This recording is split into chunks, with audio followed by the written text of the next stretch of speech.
I thought of this show, and I've tried several techniques, sourcing more materials from the farm and the garden. So let's start with the portraits.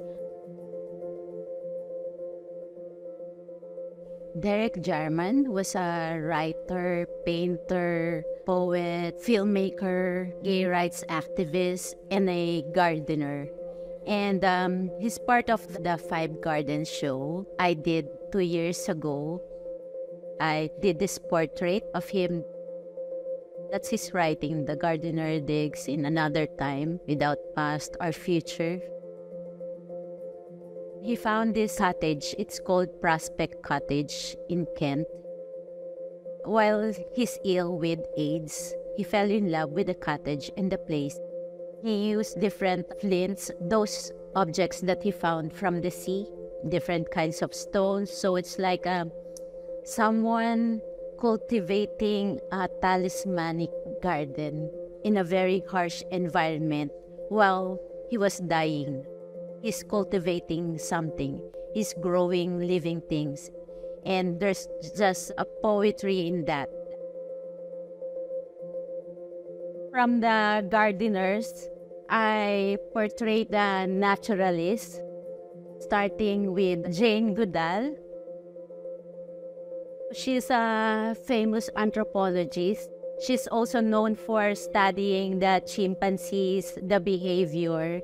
So while researching on her, yung very prominent do sa mga images, yung kanyang hands. It's always giving something to the chimpanzees, always taking care of them.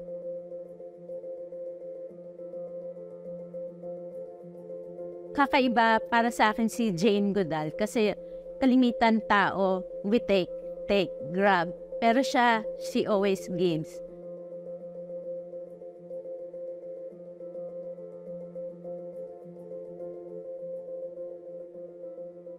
David Attenborough from BBC Earth. He documents what we can find in nature. Yung mga natural things na naandito, yun yung mga ipinangalan sa kanya. Polyoptila attenboroughi, a bird. La echidna sa Glossus attenboroughi. Itong species ng fish na kadikit niya yung kanyang anak. Itong Nepenthes, endemic siya sa Palawan. And then, the queen, Maria Sibylla Merian, born on April 2, sa birthday ko. A German naturalist and also famous for her scientific illustrations. Family niya kasi parang mga printmakers and artists din. So parang medyo madali sa kanya na pinasok yung paggawa ng mga scientific illustrations. Although at that time talaga yung mga babae, hindi nila nagiging linya yan. Yung Suriname, Dutch colony niya ng South America, doon niya talaga na-explore yung iba't ibang klase ng mga insects tsaka yung life cycle ng insects. Itong mga ginamit kong images sa kanya, galing mismo sa scientific illustrations niya. Ginamit ko palang medium for both paintings is encaustic, yun yung melted wax. And then, nag-e-etch using needles. Yun yung pinandrawing ko sa kanya. Tapos, bago ko siya pinipintahan ng acrylic.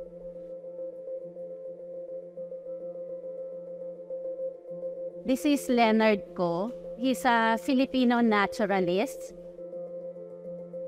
Our premier ethnobotanist. So yung ethnobotany is yung pag-aaral ng paggamit ng halaman sa particular culture. Namatay si Leonard Ko November 15. Napatay siya habang nasa bundok sa Leyte. Kasama niya yung isang guide at isang farmer. So parang ang sabi ng military encounter, he was caught in a crossfire. Pero nasa court pa yun. So may kaso. Para kay Leonard, napaka-importante yung scientific names ng mga halaman. Kaya ito yung naisip ko kung paano siya i-portray, gamitin yung mga scientific names. Yung drawing ng plants, based naman sa illustrations ni Father Blanco. Ang ginamit ko dito is ink and caustic. Naisip kong lagyan ng gold leaf patterns ng leaves kasi parang metaphor, nagsisimbolize sa tears dahil sa pagkawala ni Leonard. Walang makakapalit kay Leonard ko sa passion, dedication, sa sacrifice. So parang hero natin si Leonard. Yung another groupings is the Life Cycle series. Nung lumipat ako sa Batangas, very fascinated ako sa isang halaman. Ang tawag ay pungapong. In English is elephant foot yam. Mabaho pag nabubulok. May female at saka may male. So, nauuna yung may leaves. Tapos, susunod yung kanyang flower. Ito yung mga flowers niya. Kulay niya, kalimitan is purple, pero may nakita akong gold. Habang tumatagal, nabubulok na amoy rotten egg, rotten rat. Sobrang lakas ng amoy, pero yun yung way niya para maka-attract siya ng mga insects na magpo-pollinate sa kanya. Nung lumipat kami, may madami pa doon. Nagkameron ako ng kapitbahay. Halos nawala na sila. Ang ganda-ganda talaga nila. Pero parang hindi pala talaga tayo pwedeng mag-coexist sa ibang living things. So parang may area talaga na para sa kanila, may area na para sa atin. At kung mag-meet man tayo at saka sila, kailangan meron talagang mabalanse pa rin, may respeto. Yung life cycle too, pinapakita ko yung katulad ng practice namin sa farm. Kasi meron kaming chickens, may rabbits. Instead of sunugin, kinakain, pero parang kailangan ipakita yung respect sa kanila at saka yung pagbabalik sa ibinigay sa amin. Kung i-slaughter man sila, so yung remains, instead of sunugin or i-dump kung saan, pinatatanim ko doon sa mga puno na may mga fruit trees na mga paborito nilang prutas. So parang pagbabalik lang. Tapos respect din sa remains nila. Part ng life cycle natin, yung pagka ginamit mo yung mga bones, hindi naman yan nababaliwala. So parang nagko-compost siya, nagkakameron ng kakaibang network sa ilalim na nagsusupport ng ibang life system. So parang more on mag-compost na ibalik mo yung nature sa nature, mas nagiging rich yung lupa. Maganda din para sa atin.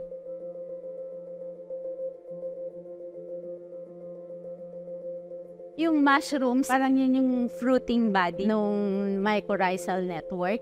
Minsan kasi hindi natin napapansin ang dami-daming detalye sa environment natin.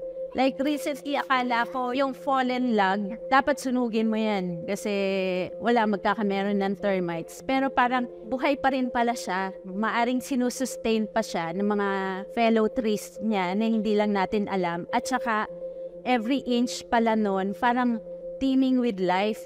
So parang libo-libo, milyon-milyon na naandun. So parang kailangan pabayaan lang natin siya.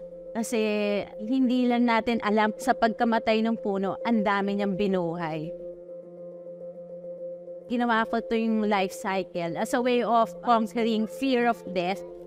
Kasi parang mas nagiging modern, mas nagkakameron ng barrier yung mga tao sa kanilang environment. So we build houses, we have cars, everything. So parang nagkakameron talaga ng malaking disconnect sa nature. Unlike siguro yung indigenous people na yung pamumuhay nila is very much connected. So siguro iba yung outlook nila sa pagdating sa death na from after your death, mabubulok and then may tutubo. So parang ang ganda niya kasi hindi tayo napupunta lang sa wala. Something beautiful will come out and it will promote more life. They're part of the ecosystem. They're part of the life cycle na walang dapat ikatakot. Yan tatlo, what's in a name? in connection pa rin sa portrait with Leonard Cohen. And also, it's a way of archiving yung mga halaman na natanim na sa amin at saka yung mga halaman na ginamit ko dito sa eco-printing. So yung eco-printing, yan yung process ng pag-transfer ng shapes and colors ng flowers, ng leaves, seeds, barks onto paper or fabric. Tapos using mordant. Yung mordant is a substance that will bind the tannin or the dye to the fabric or paper. Based to sa Philippine Encyclopedia of Plants. So parang may coding ako. Yung kulay green is yan yung mga halaman na na-identify ko sa garden namin. Ito ang mga ferns from our garden pa rin.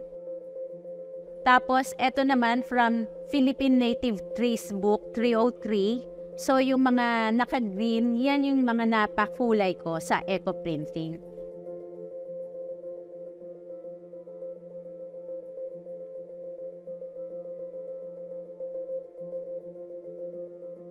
Terminator 1 and Terminator 2. Terminator 1 has wings of dragonfly kasi very good predator ang dragonfly kasi yung wings niya parang iba't iba yung movement. So pwede siyang lumipad forwards, backwards, up and down. So parang 99% yung accuracy niya na ma-capture niya yung insect. So very important yung presence ng dragonfly sa atin. Siya din yung magko-control sa dami ng mga insects. So parang hindi natin kailangan gumamit ng pesticides kung mababalanse lang natin yung ecosystem. So si Terminator 2, ang ginamit ko naman na wings niya are skeletonized leaves na tagagawa na rin niya. Ang technique na ginamit is the rusting, indigo printing, eco printing, and then embroidery.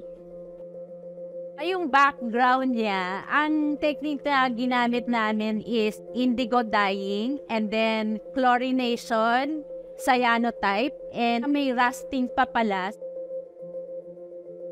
Ang sinayanotype namin, yung mga endangered species natin dito sa Philippines because of Terminator 1 and Terminator 2. So parang gusto ko ma-evoke yung feeling, yung atmosphere pag nasa loob ka ng forest.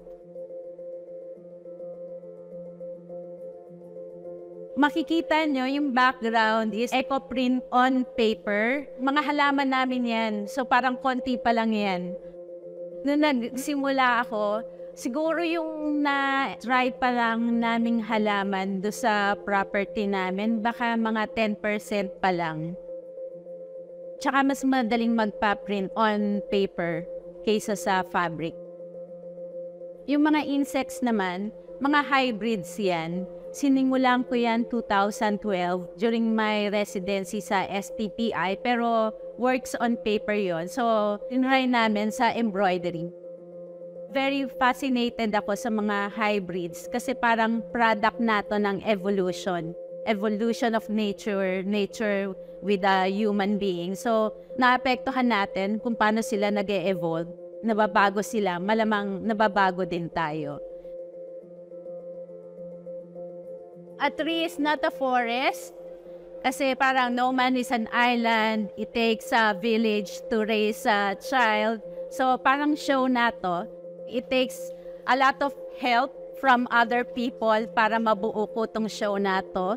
So from the gardeners, sa mga nagluluto, sa mga nakatulong ko sa projects, yung mga nagbuburda, yung nag-construct nito, yung mga pets na nagpapasaya sa amin. So kasama sila talaga, parang it's the whole package, kaya nagkameron ng ganitong show.